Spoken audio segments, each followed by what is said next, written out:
We do have another question that you mentioned. There are more specialized legal tasks. Are there AI service providers different to ChatGap and Lex Machina? Could you advise what other AI providers are specialized in legal tasks?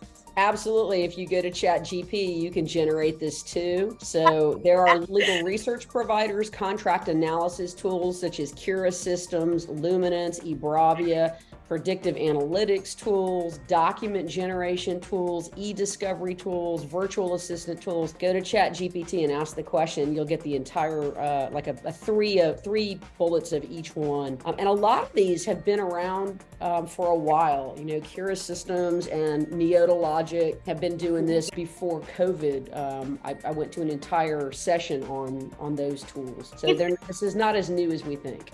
Any of you were using like the tools like Leopard Solutions for recruiting, or like any of those kind of tools? Like they've been using this sort of thing for forever. And like I said, the website providers are doing this. So LexBlog, they're building an AI now. They have a tool that's going to help you generate copy, generate headlines that are better, images, all of those things right within your site. And I know that there are other website vendors working to do that within WordPress. There are AI plugins and all those kinds of things. Oh.